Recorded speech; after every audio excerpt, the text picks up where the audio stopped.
Hi everybody, good afternoon. We are coming to the end of March, and what that means is we're looking forward to April 2nd. And April 2nd is the day that the Trump administration has decided to implement some tariffs, okay? So what I want to talk today a little bit about is what a tariff is, what the proposed plan is that the Trump administration is going to administer, and how that looks like for a company supply chain, some of the things they can do to offset that. So as I understand it, and it changes daily, but essentially a tariff, first and foremost, we'll talk about that, right? All a tariff is a tax, okay? So a company chooses to import and bring product into the United States, they're taxed a certain percent of the value of that good or whatever the government has deemed, appropriate, okay? So as it stands, the Trump administration has imposed a 25% tariff on Mexico and Canadian goods that are imported to the U.S., and an additional 10% on anything coming in from China. Okay?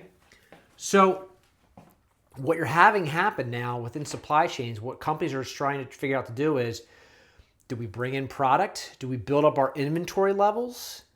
Okay?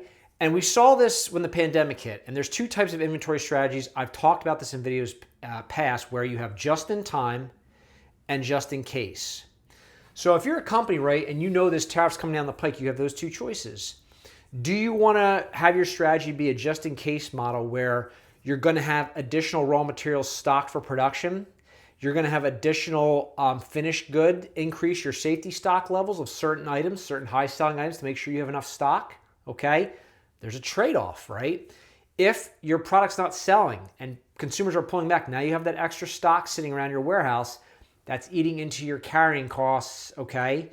Or you can go another route, okay? You could do just-in-time inventory. And what we talked about that is company has just enough raw materials to manufacture what they need to, just enough finished good to satisfy customers' order, maybe very minimal safety stock. So those are kind of the two paths right now that companies are facing, okay?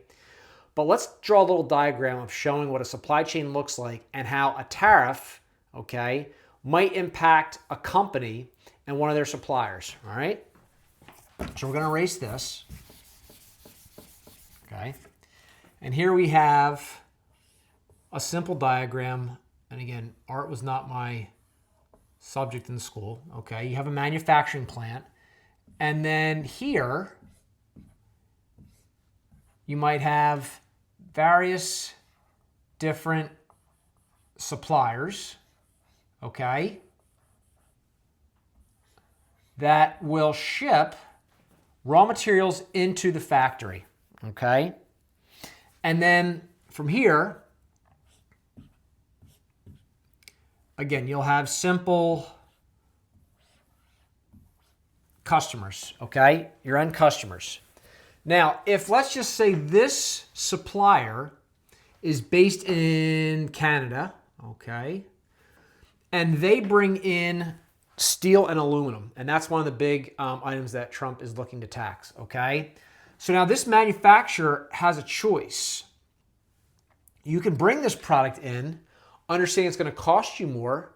So when you have the items that manufacturing companies are making, they have input costs.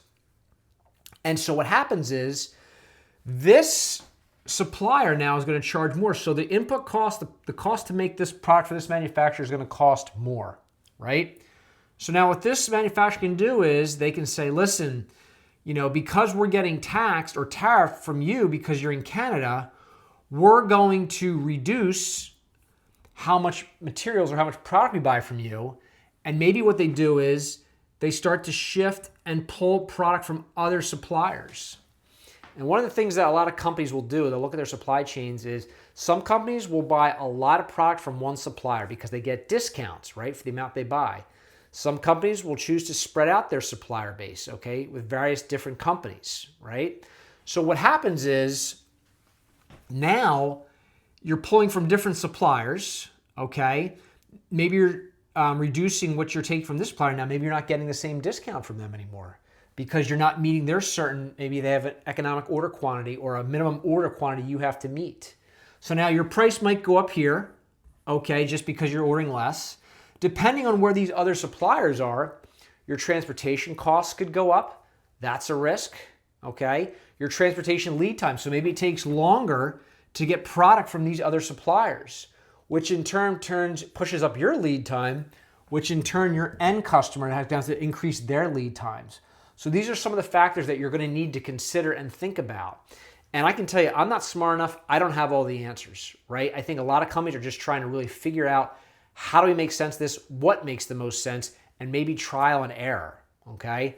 But as you know, it's Canada, Mexico, and China that right now are the companies that are being targeted for these tariffs.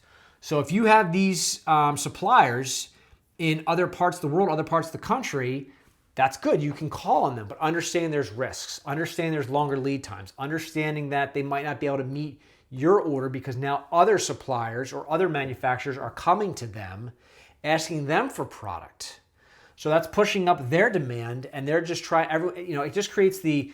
So I'm going to draw a simple diagram. In supply chain, there's a term called the bullwhip effect. Okay, and typically what that is it's violent movements downstream in the supply chain. Well, what happens is, okay, you see this increased demand down here in the supply chain, but now back here at the top of your supply chain, what's happening here is what I just talked about, where now all of a sudden all these other suppliers are being contacted, they're asking what can they provide, etc. So keep in mind that not easy answers, but you need to prepare, because I can tell you in the past 5 years of doing this, nothing has been consistent. There's been constant disruptions. Today is actually the 5-year anniversary of when they declared COVID. A year ago, they had the Francis Key Scott Bridge that collapsed. 4 years ago was when the Suez Canal got blocked.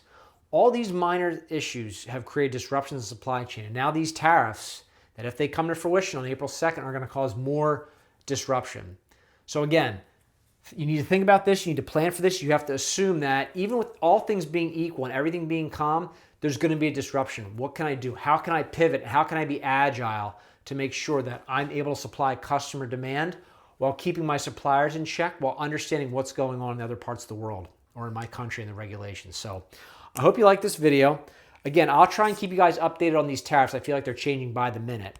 But I'm also going to maybe do some other videos, and I've done one or two where I'll kind of give more, here's what's going on in the news versus some of the lessons. I do like to teach lessons as well, but I think that would give you guys a little bit more value add, right? So you can make the adjustments you need to in your business. So thanks for watching.